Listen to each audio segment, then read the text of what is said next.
Hello student, स्वागत है आपका हमारे YouTube channel education point coaching classes में।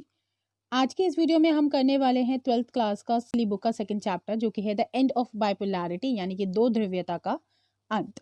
इससे पहले हम शीत युद्ध कर चुके हैं, उसके क्वेश्चन आंसर्स भी कर चुके हैं। तो आज हमारी सीरीज का जो दूसरा चैप्टर है वो है द एंड ऑफ बाइपोलैरिटी, जिसके अंदर हम इंपॉर्टेंट नोट्स करने वाले हैं। तो आइए शुरू करते हैं। दो ध्रुवीयता का अंत, सबसे तो बेसिक यही है कि इस चैप्टर के अंदर हम बहुत ही डिटेलिंग में, जैसे कि आप पढ़ भी चुके होंगे, इस चैप्टर के अंदर हम यूएसएसआर क्या था, कैसे बना, क्यों बना और क्या कमियां थी, क्या फायदे थे और अंत क्यों हुआ, ये सब हम पूरा ओवरऑल सोवियत संघ का पढ़ने वाले हैं। और इसका जो थर्ड चैप्टर होगा वो अमेरिका के बारे में होगा, लेकिन पहले यूएसएसआर के बारे में है सेकेंड चैप्टर, तो आज हम उसी को करेंगे। तो सबसे पहले यूएसएसआर बना कब था? 1917 आफ्टर रशियन रेवोल्यूशन। रूसी क्रांति 1917 के बाद यूएसएसआर की स्थापना हुई थी। जार शासन को समाप्त करके समाजवाद सोवियत गणराज्य की स्थापना की गई थी। अब सोवियत प्रणाली थी क्या, क्या काम करती थी सोवियत प्रणाली? देखो, सोवियत संघ में समतावादी समाज के निर्माण के लिए केंद्रीकृत योजना, राज्य के नियंत्रण पर आधारित व्यवस्था थी। अर्थात जो पूरी शक्तियां थी, पूरी पावर्स थी, वो प्राइवेटाइजेशन से लेकर, निजीकरण से लेकर किसके हाथों में डाल दी गई? सरकार के हाथों में। इसका मानना ये था सोवियत प्रणाली का कि जो शक्तियां सरकार के पास होंगी वो समाज व्यवस्थित एवं समान समाज होगा, समानता पर आधारित समाज होगा। क्वेश्चन नंबर थर्ड, इसकी विशेषताएं क्या थी? पूंजीवाद के विरोधी थे, निजीवाद के, पूंजीवाद के बिल्कुल विरोधी थे। नियोजित अर्थव्यवस्था, सारी की सारी जो इकोनॉमी थी वो टोटली डिपेंडेंट थी गवर्नमेंट डिसीजंस पर। कम्युनिस्ट पार्टी का एक अधिकार, एक ही पार्टी रहेगी, कौन सी? कम्युनिस्ट पार्टी ऑफ यूएसएसआर या ऑफ रशिया, जो भी थी। न्यूनतम जीवन स्तर सुविधा, यानी कि हर एक मनुष्य के पास बेसिक फैसिलिटी, यानी कि जो दैनिक आवश्यकताओं को पूरा करने वाली जो सुविधाएं हैं वो सरकार द्वारा दिलाई जाएंगी। और राज्य का स्वामित्व, यानी कि पावर्स किसके पास थी? राज्य के पास।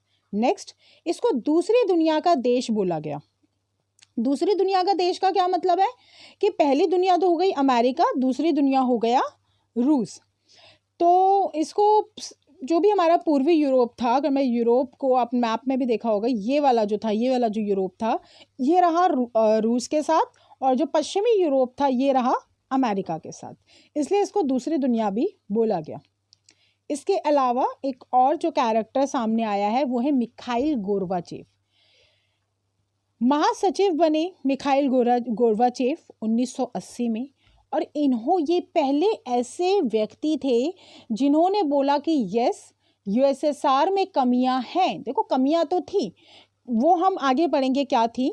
तो उन कमियों को पहचाना और राजनीतिक तौर पे जो सुधार करने थे उसकी डिमांड करी। तो इन्होंने लोकतंत्रीकरण को अपनाया, यानी कि ये पहले इंसान थे जिनको ये रियलाइज हुआ कि यस, यूएसएसआर को अपने अंदर परिवर्तन करने की आवश्यकता है। इन्होंने जो नीति अपनाई वो थी पेरेस्ट्रोनाइक, यानी कि खुलापन, ग्लासनोस्ट के नाम से आर्थिक सुधार इन्होंने किए। अब सोवियत संघ की समाप्ति की घोषणा, समाप्त क्यों हुआ सोवियत संघ, ये हम पढ़ेंगे। पर घोषणा कब हुई? 1991 में। यूएसएसआर टूट गया। 15 ग्रुप का, 15 देशों का समूह था, 14 प्लस रशिया। ऐसा क्या हुआ ये टूट गया? तो सबसे पहले तो बोरिस येल्त्सिन के नेतृत्व में पूर्वी यूरोप के देश रूस, यूक्रेन और बेलारूस, इन तीनों ने ही बोला कि अब आगे ये संगठन चल नहीं पाएगा और अब इसको विघटन होने का समय आ गया है, इसके टूटने का समय आ गया है। और इसके टूटते ही स्वतंत्र राष्ट्रों का राज्य कुल बना, जो कि 15 नए देश सामने आए। अब कमियां क्या थी भाई? कमियां हैं तभी तो टूट रहा है यूएसएसआर, वरना वो देश जो कि अमेरिका को टक्कर दे रहा था, अपने आप को नंबर 1 बताने की होड़ में लगा हुआ था, क्या हो गया कि वो टूट गया? अमेरिका तो नहीं टूटा, अमेरिका तो आज भी चल रहा है यूएसए के साथ, संयुक्त राज्य अमेरिका, पर ये क्यों टूट गया? सबसे पहले तो कम्युनिस्ट शासन का जो कार्य था वो बिल्कुल भी लोगों के सपोर्ट में नहीं था। एक ऐसी प्रशासनिक एवं राजनीतिक कार्य प्रणाली थी जो जनता के भले के बारे में कम और अमेरिका से आगे निकलने की होड़ में ज़्यादा लगा रहता था। दूसरा, भ्रष्टाचार भरा पड़ा था। देखो, जब शक्तियां सारी सरकार के पास चली जाएंगी, जब सारी पावर्स गवर्नमेंट के पास होंगी, तो भ्रष्टाचार तो आएगा ही आएगा। जब आप लोगों को आंसरेबल ही नहीं हो, जवाबदेह ही नहीं हो, तो आपको पता है कि आप अनअकाउंटेबल गवर्नमेंट हो और आप अपने अकॉर्डिंग कार्य करोगे। तो शायद यह भी कारण था कि ये इसकी सबसे बड़ी कमी थी। केंद्रीकृत शासन प्रणाली, कम्युनिस्ट पार्टी के अलावा किसी और के पास पावर्स ही नहीं थी कुछ करने की। तो कौन प्रश्न उठाएगा और कौन क्या करेगा? तानाशाही व्यवस्था हो ही गई। जब एक ही पार्टी है तो तानाशाही है एक प्रकार की, और एक पार्टी का ही दबदबा रहा। अब इसके विघटन के कारण, वैसे तो ये वाले जो पहले वाले मैंने बताए ये भी कारण हो सकते हैं, पर अब जो रियल रीजंस है कि क्या हुआ जिसके कारण ये टूट गया, सबसे पहले नौकरशाही का शिकंजा था। सरकार की ही बातें चल रही थी, आम जनता के पास बिल्कुल भी शक्तियां नहीं थी, लोकतंत्र नाम का कुछ भी नहीं था। तो ऑब्वियसली ऐसी सरकार टूटनी ही टूटनी थी, क्योंकि लोकतंत्र का समय चल रहा है, डेमोक्रेसी का टाइम चल रहा है, तो ऑब्वियसली ऐसी गवर्नमेंट को कोई सपोर्ट करेगा नहीं। कम्युनिस्ट पार्टी का बुरा शासन, जनता की तो सोचता ही नहीं थी ये पार्टी। सारी के सारी इसका जो पैसा था, आर्थिक व्यवस्था थी, वो सिर्फ अमेरिका से टक्कर लेने में चली गई और अपने जनता के बारे में इन्होंने कुछ नहीं सोचा। यही कारण था कि जनता को ये सरकार पसंद नहीं आ रही थी।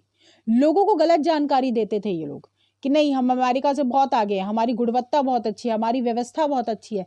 पर जैसे ही गोर्बाचेव के आने के बाद लोगों को पता चला कि नहीं, हम तो बहुत पीछे हैं इनसे, अमेरिका वालों से हम बहुत पीछे हैं, तो लोगों को और भी ज्यादा गुस्सा आया।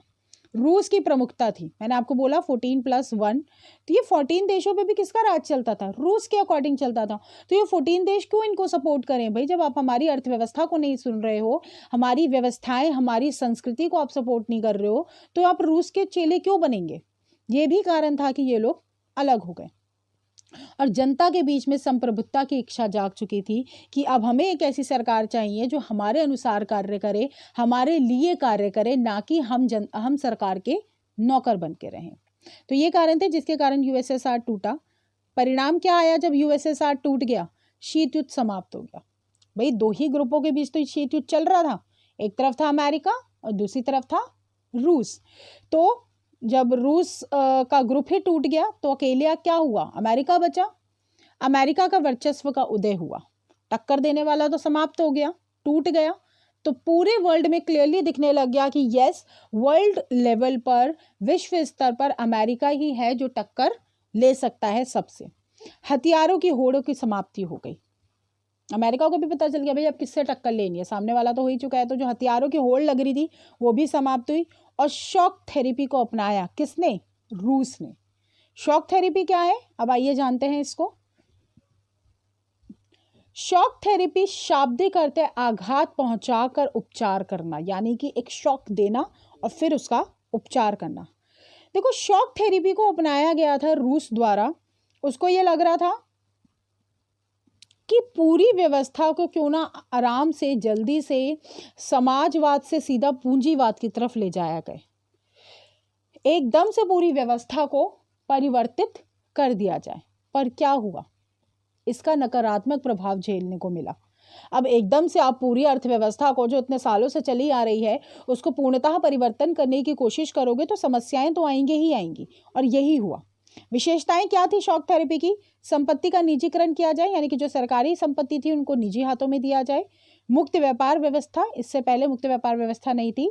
पिन से लेकर कार तक जो यूएसएसआर था वो खुद बनाता था, लेकिन अब दूसरे देशों के साथ व्यापार करना शुरू किया गया। पूंजीवाद को अपनाया गया। और लास्ट, सामूहिक फार्म की जगह निजी फार्म लाए गए। शॉक थेरेपी के परिणाम क्या निकले? सबसे बड़ी बात, असफल हुआ ये, कोई फायदा नहीं हुआ इसका। रूसी मुद्रा रूबल में गिरावट, यानी अंतर्राष्ट्रीय स्तर पर रूबल की जो कीमत थी वो डॉलर के मुकाबले काफी कम हो गई। समाज कल्याण की जो पुरानी व्यवस्था थी वो नष्ट हो गई। सरकार कहती थी ना कि हम बेसिक फैसिलिटीज अवेलेबल कराएंगे, रोजगार का अधिकार देंगे, वो पूरी तरह से समाप्त हो गया। तो जनता को और भी नुकसान हुआ। आर्थिक विषमता आ गई, अमीर अमीर हो गए, गरीब गरीब हो गए, और खाद्यान्न संकट तक पैदा हो गए। इसी के साथ रूस पूरे 10 साल पीछे चला गया अपने व्यवस्था में। जैसे ही उसने एकदम से अपने अंदर परिवर्तन लाने की कोशिश करी, तो व्यवस्था के मामले में, अर्थव्यवस्था के मामले में रूस पूरे 10 इयर्स पीछे भाग गया, और पूरे 10 साल लगे उसको वापस नॉर्मल होने में। गैराज सेल बना दिया पूरा। गैराज सेल क्या होती है? बड़ी से बड़ी कंपनियों को औने पौने दामों पे, सस्ते दामों पर ऐसे लोगों के हाथों में बेच दिया गया जिनको उनके बारे में कुछ पता ही नहीं था, क्योंकि इनको तो लगा ना कि ठीक है एकदम से सरकार की चीज़ों को जल्दी जल्दी बेचा जाए ताकि अर्थव्यवस्था को वापस पूंजीवाद में बदला जाए, पर ऐसा हुआ नहीं। जैसे कबाड़ बिकता है वैसे इन्होंने बड़ी से बड़ी कंपनियां बेच दी, जिसका सीधा असर इनकी अर्थव्यवस्था पर पड़ा। पूर्वी देशों के साथ भारत के कैसे संबंध रहे? देखो, रूस के साथ तो भारत के संबंध हमेशा से ही अच्छे रहे। जहां रूस को भारत में एक बहुत बड़ा मार्केट दिखता है, बाजार दिखता है, वहीं भारत को हर स्तर पर रूस मदद करता है। अंतर्राष्ट्रीय स्तर हो, पाकिस्तान का कोई मुद्दा हो, डेफिनेटली रूस हमारा सबसे अच्छा दोस्त रहा है अंतर्राष्ट्रीय स्तर पर। तो साम्यवादी देशों के साथ भारत के संबंध अच्छे थे, विशेष रूप से रूस के साथ अभी भी हैं। दोनों का सपना बहुध्रुवीय विश्व का है इस वक्त, क्योंकि हम नहीं चाहते कि हम अमेरिका के सिर्फ गुलाम बने या अमेरिका विश्व स्तर पर राज करे। तो दोनों ही चाहते हैं कि मल्टीपोलर वर्ल्ड बने, यानी कि बहुध्रुवीय विश्व बने जहाँ पे बहुत से देश हों जो डेवलप हों। 2001 में भारत और रूस द्वारा 80 द्विपक्षीय समझौते पर भी हस्ताक्षर हुआ है। वहीं भारत रूसी हथियार खरीदार है। रूस से हम हथियार भी खरीदते हैं। मैंने आपको बोला पहले ही, मार्केट है बहुत बड़ा रूस के लिए भारत। रूस से तेल का आयात किया जाता है। अंतरिक्ष योजना में भी रूस की हमें मदद मिल रही है। और कजाकिस्तान और तुर्कमेनिस्तान, जो कि यूएसएसआर के पहले हिस्सा थे, उनके साथ हमारा ऊर्जा आयात बढ़ाने की कोशिशें जारी है। बच्चों, ये चैप्टर पूरा का पूरा हो जाता है हमारा कंप्लीट।